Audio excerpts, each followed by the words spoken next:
한 번은 중고등부 학생들에게 너희는 일주일 중 몇 퍼센트를 감사하지 않고 불평을 하니라고 물은 적이 있습니다.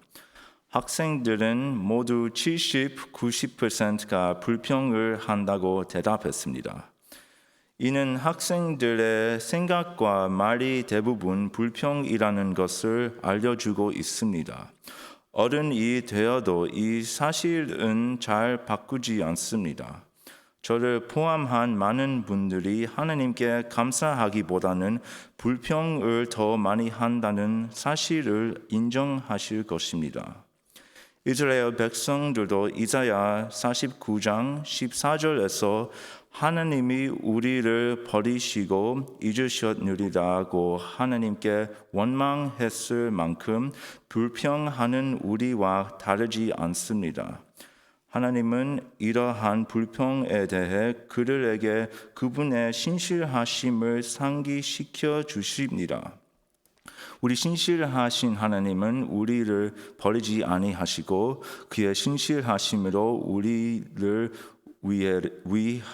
위하여 종 예수 그리스도를 우리의 구원자로 세우셨습니다.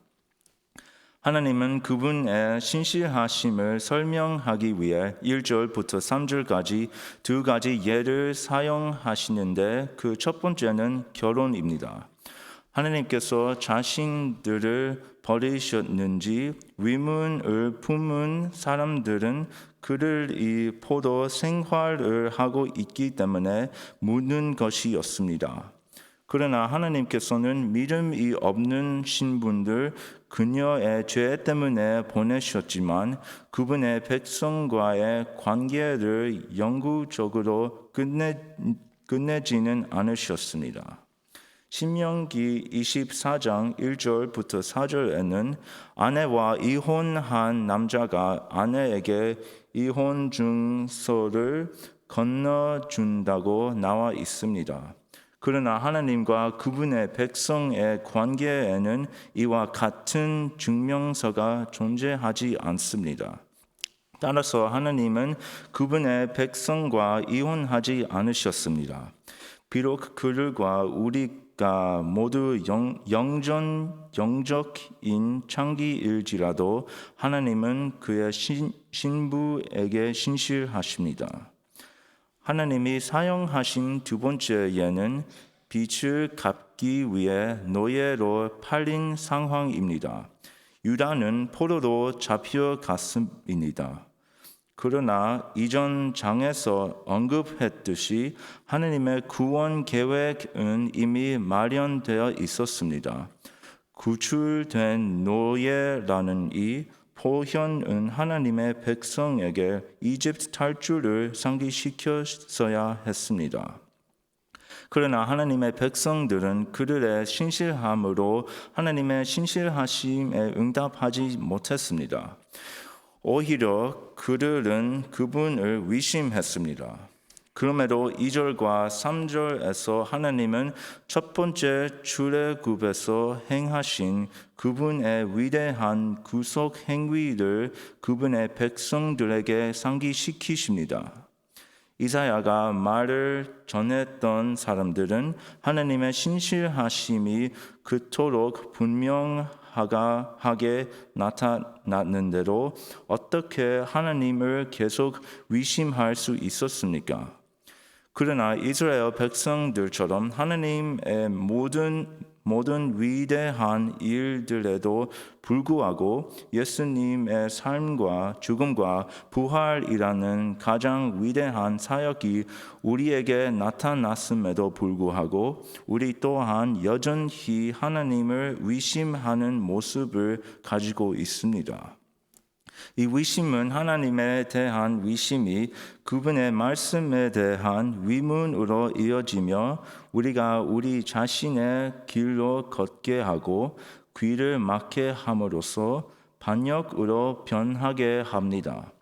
우리는 끊임없이 실패 속에서 종이 4절부터 11절까지 세 번째 노래를 부를 때 우리는 왜 복음이 우리에게 참으로 참으로 좋은 소식인지 다시 한번 상기하게 됩니다.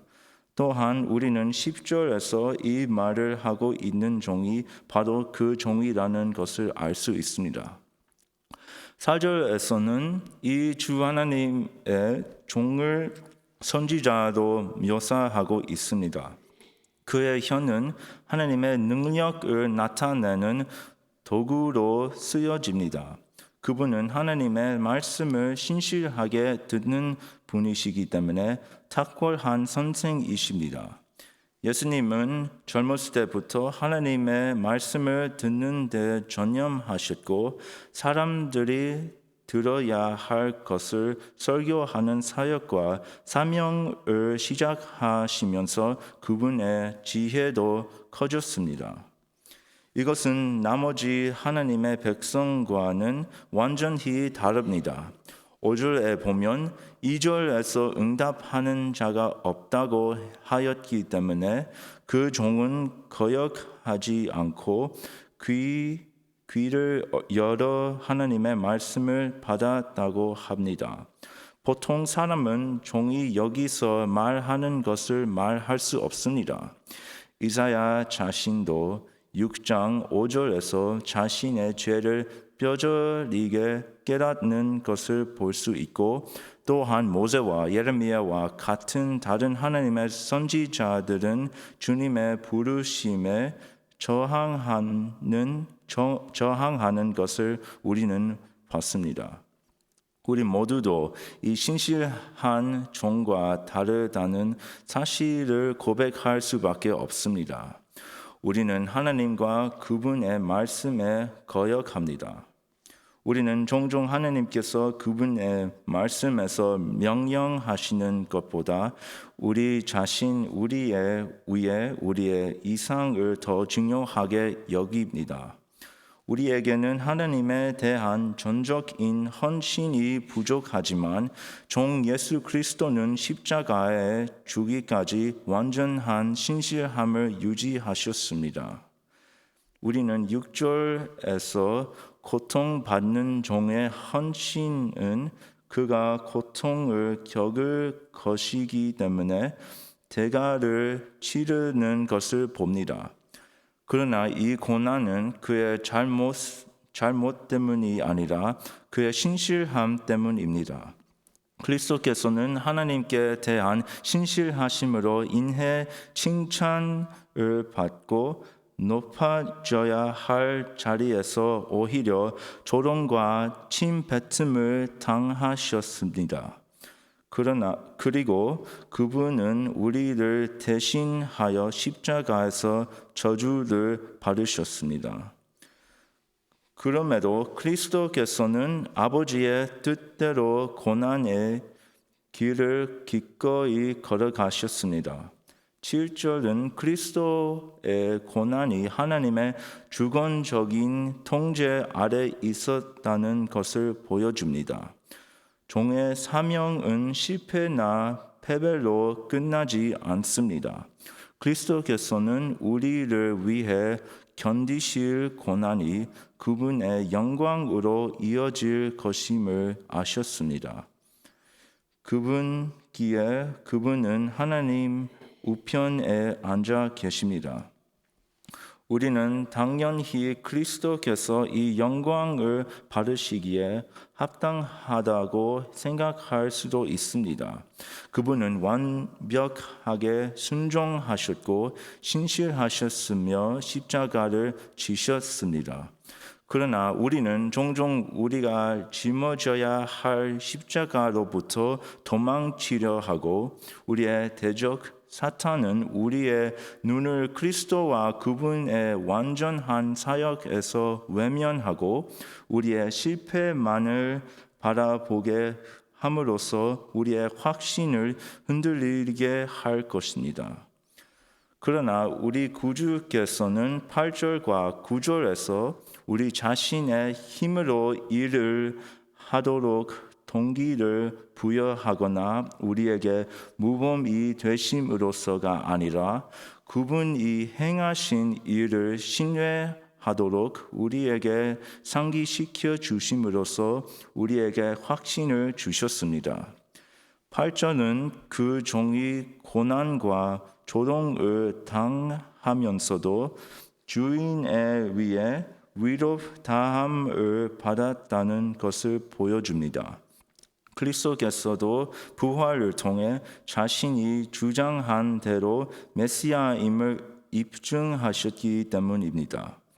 그리고 우리의 구원은 그리스도와의 연합 위에 세워졌습니다.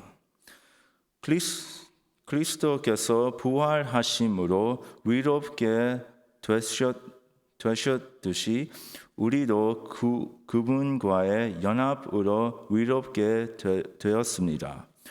우리는 우리의 정체성과 미래가 그리스도 안에서 안전하다는 것을 확신할 수 있습니다.